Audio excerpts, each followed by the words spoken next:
தமிழே உயிரே வணக்கம். தாய்பிள்ளை உறவம்மா உனக்கும் எனக்கும். தமிழக வெற்றிக் கழகத்தின் மாநில மாவட்ட செயல்வர்கள் கூட்டத்திற்கு தலைமை தாங்கியிருக்கின்ற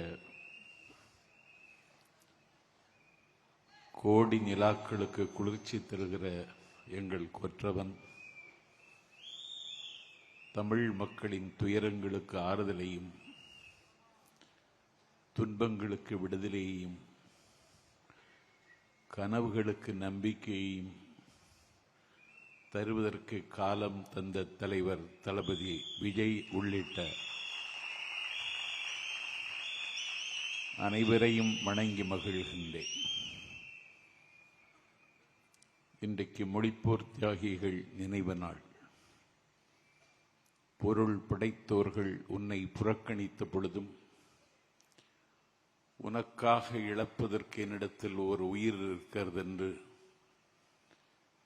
அன்னை தமிழுக்காக அக்னி பர்வதங்களை அணைத்துக் கொண்டு ஆவி துறந்த வீரர்களுக்கு புகழஞ்சலி செலுத்தத்தான் என்னை தலைவர் அவர்கள் பணித்திருக்கிறார்கள். மொழி என்பது என்னுடைய முகம். என்னுடைய முகத்தில் அடுத்தவனுடைய முகவரியை எழுத அனுமதிக்க முடியாது. மொழி என்பது என்னுடைய கலாச்சாரத்தை காப்பாற்றுகிற கவசம். இந்த கவசத்தை எந்த கட்டத்திலும் கழற்றி தூர எறிந்துவிட முடியாது. மொழி என்பது எனது உள்ளாடும் உயிர். இந்த உயிரை நான் எப்போதும் எந்த காலகட்டத்திலும் நான் இழக்க முடியாது. மொழிதான் ஒரு மனிதனுக்கு முகமாகவும் முகவரியாகவும் இருக்கிறது.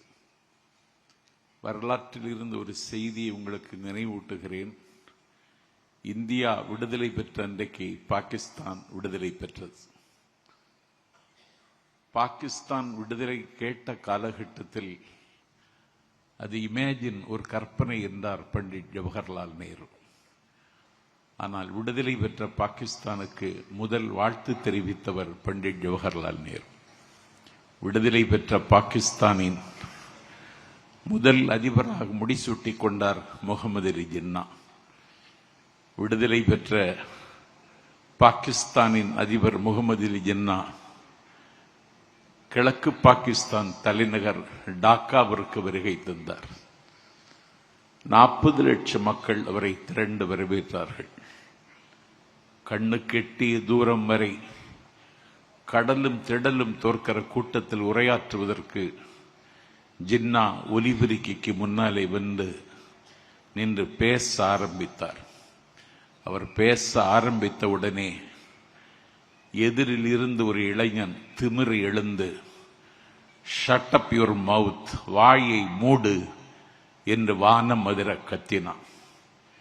எங்களுக்கு ஒரு புதிய நாடு பெற்றுத்தந்த நாயகனை நீ வாயை மூடி என்கிறாயா என்று அவன் வாயை அமுக்கி அவன் தோளை அழுத்தி அவனை உட்கார வைத்தார்கள். மீண்டும் ஜின்னா பேச ஆரம்பித்தார். அப்பொழுதும் அந்த வாலிபன் திமிரு எழுந்து அரங்கம் அதிர கத்தி, வாயாடுவதாக இருந்தால் எங்கள் வங்க மொழியில் வாயாடு, உருது மொழியில் பேசுவதை நான் ஒத்துக்கொள்ள முடியாது என்று அலறினான். அவனை குண்டுக்கட்டாக தூக்கி வெளியில் வீசி எறிந்தார்கள். அன்றைக்கு வெளியே தூக்கி வீசி எறியப்பட்டவன் தான் வங்காளதேசம் என்கிற நாட்டுக்கு முதல் அதிபராக முடிசூட்டப்பட்ட முஜிபுர் ரஹ்மான். ஆகவே சாதி மனிதனை ஒன்றிணைக்காது, சமயம் மனிதனை ஒன்றிணைக்காது, மொழிதான் மனிதனை ஒன்றிணைக்கும். முகமது அலி ஜின்னாவும் முஸ்லீம், முஜிபுர் ரஹ்மானும் முஸ்லீம். ஆனால் மொழிதான் மனிதனை ஒன்றிணைக்கும் என்பதற்கு வரலாற்றில் இது ஒரு சாட்சி. அந்த மொழிக்காகத்தான் எங்கள் வீரர்கள் தத்தம் உயிரை அன்றைக்கு தாரை வார்த்து தந்தார்கள். துறையூரில் இருந்து அஞ்சானஞ்சன் பட்டுக்கோட்டை அழகிரிசாமியின் தலைமையில் சென்னை வரைக்கும் அன்றைக்கு நடந்து வந்தார்கள். பாலோடு நேர்தமிழும் பைந்தமிழ் மாக்களும் ஆளோடு வேறென்றறிந்திருந்தும் ஆள வந்தார் மேலோடு பேசிவிடுவரேன் அவ்வாட்சி சாலோடு நீர் என்று கூவிடுவாய் கருங்குயிலே என்று இளைஞர் துடிக்கின்றார் தமிழின் நிலை எண்ணி கிளைஞர் அடைகின்ற கேடுபறார் இங்கு விளையாட வேண்டாமே ஆள வந்தார் வாழ்வின் களை நீக்குக கூவாய் கருங்குயிலே என்று துறையூரிலிருந்து சென்னை வரைக்கும் நாடுதர பாடிக்கொண்டே பட்டுக்கோட்டை அழகிரிசாமி அன்றைக்கின்ற பயணத்தை நடத்தினார். 8 திசையும் 16 கோணத்திலும் மொழிக்காக மூண்டெழுந்த போர் உலக வரலாற்றில் எந்த நாட்டிலும் இல்லை. பட்டுப்பூச்சிகளின் பிரதேசம் வியட்நாமில் பௌத்தத்திற்காக புத்த பிட்சுக்கள் தீக்குளித்தார்கள். ஆனால் மொழிக்காக தீக்குளித்த மரபு தமிழர்களுக்கு மட்டுமே உரிமையுடைய போர் இந்த போர். நாங்கள் இந்திய ஆதிக்கத்தை எதிர்க்கிறோம், இந்தி என்கிற மொழியை எதிர்க்கவில்லை. Hindi is a symbol of domination. Hindi is a symbol of Delhi. Hindi is a symbol of religion. Hindi is a symbol of Manudharma. Hindi is a symbol of disintegration. Hindi is a symbol of discrimination. இந்திய அநீதியின் சின்னம், ஆதிக்கத்தின் சின்னம், மதத்தின் சின்னம், மனுதர்மத்தின் சின்னம், பிரிவினையின் சின்னம். அதனால் நாங்கள் எதிர்க்கிறோம். என்னுடைய தமிழ் மொழியின் மீது மேலாதிக்கம் செலுத்துவதற்கு உன்னுடைய மொழிக்கு எந்த தகுதியும் இல்லை என்பதை வரலாற்று ரீதியாகவும் லிங்குஸ்டிக்ஸ் மொழியியல் ரீதியாகவும் நாங்கள் எந்த மன்றத்திலும் நிரூபிக்க முடியும். ஆனால் இந்த மொழிக்காக தங்களுடைய ஆவியை என்றைக்கு அவர்கள் துறந்தார்கள். இங்கே தலைவர் அவர்கள் மலரஞ்சலி செலுத்தினாரே 1938 தலைநகர் சென்னை சிறைச்சாலையில் தாளமுத்து உயிர் துறந்தான், நடராஜன் உயிர் துறந்தான். 1965 மொழிப்போரில் கீழப்பழுவூர் சின்னசாமி அண்ணாவினுடைய சிலையை அரவணைத்துக் கொண்டு கங்கா ஜலம் கொண்டு அம்பாளுக்கு அபிஷேகம் செய்வதைப் போல தன்னுடைய தேகத்திற்கு தானே பெட்ரோலை ஊற்றி தானே தன்னுடைய தேகத்திற்கு தீயை பற்ற வைத்து முத்து பற்றி பிடித்த தீ ஜுவாலை விட்டு கொழுந்து விட்டு எரிய என் பெருமைக்குரியவர்களே, முத்து பற்கள் வெடித்து சிதற, மோகன முடி கருகி சுருள, வறண்ட வயலை போல உடம்பு பாலம் பாலமாக வெடிக்க, உடம்பிலிருந்து தண்ணீர் ஆறாகி ஒழுக, நிற்க சக்தியற்று நிலத்தில் சாய்ந்து கீழே விழுகிற பொழுதும் ஆதிக்க இந்தி வீழ்க, அன்னை தமிழ் வாழ்க என்று மொழிந்து கொண்டே அவர்கள் இன்றைக்கு முடிந்து போனார்கள். கீழப்பழுவூர் சின்னசாமியை தொடங்கி விருகம்பாக்கம் அரங்கநாதன், கோடம்பாக்கம் சிவலிங்கம், கோவை ஆரோக்கியசாமி, பீளமேடு தண்டபாணி, ஐயம்பாளையம் ஆசிரியர் வீரப்பன், விராலிமலை சண்முகம், கீரனூர் முத்து, சத்தியமங்கலம் முத்து என்று அன்னை தமிழுக்காக ஆமை துறந்தார்கள். மண்ணெல்லாம் வீரம் பேசும், மலரெல்லாம் தமிழாய் மாறும், பெண்ணெல்லாம் பொய்யாய்ச்சீரும் சிவகங்கை சீமையில் பிறந்து கலை தேடுவதற்காக சிதம்பரத்திற்கு அண்ணாமலை பல்கலைக்கழகத்திற்கு படிக்க வந்த மாணவன் இந்தியாதிக்க எதிர்ப்பு ஊர்வலத்தில் அவன் நடைபோட்டு பட்டாள நடைபோட்டு வருகிற பொழுது அவனை சுடுவதற்கு காக்கி சட்டை அணிந்த காண்டா மிருகங்கள் துப்பாக்கி எடுத்து சுடுவதற்கு குறிபார்த்த பொழுது பட்டனை திறந்து சுடு ஆசெய்து சுடு என்று மார்பை காட்டி குண்டை மார்பில் வாங்கி மரித்து போனான் மாணவன் சிவகங்கை ராஜேந்திரன். நஞ்சறிந்தி செத்தான் மாயவரம் சாரங்கபாணி. உயிரற்ற உடலோடு உடையார்பாளையத்தில் மரத்தில் தொங்கினான். அந்த மொழிப்போர் தியாகிகளை நான் இன்றைக்கு கொண்டாடுகிறோம். சேனை ஒன்று தேவை, சேனை ஒன்று தேவை, செந்தமிழ் காக்க சேனை ஒன்று தேவை என்று பாடினான் பாரதிதாசன்.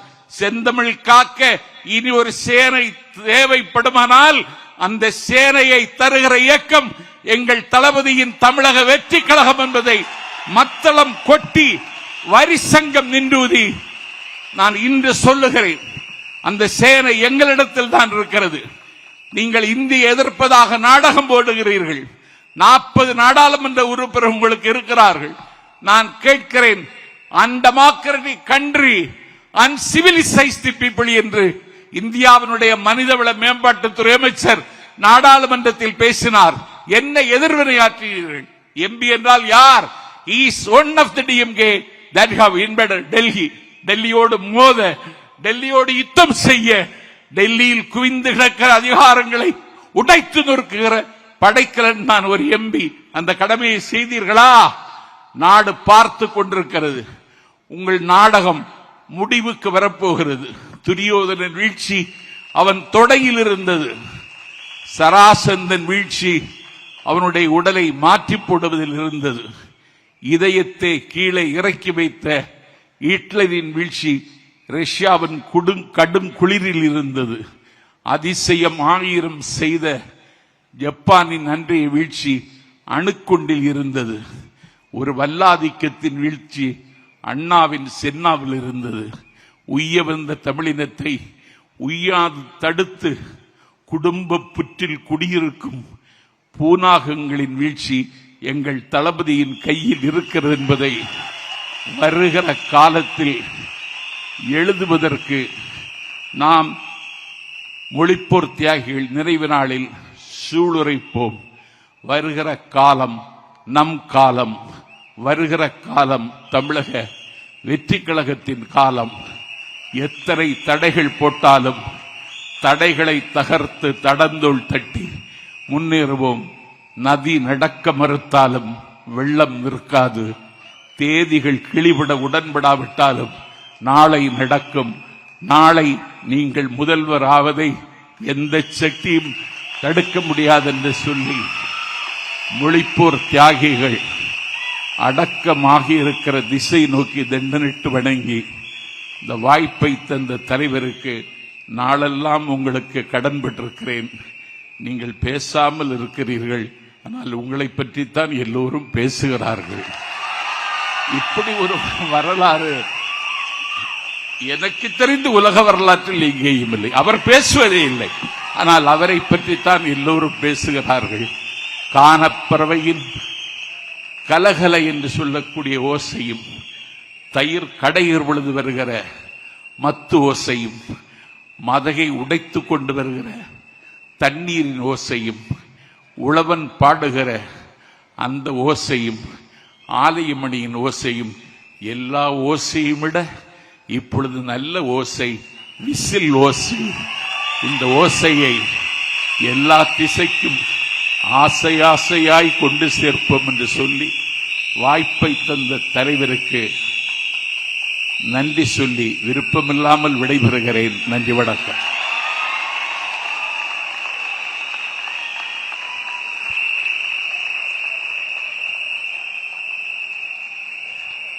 நாஞ்சில்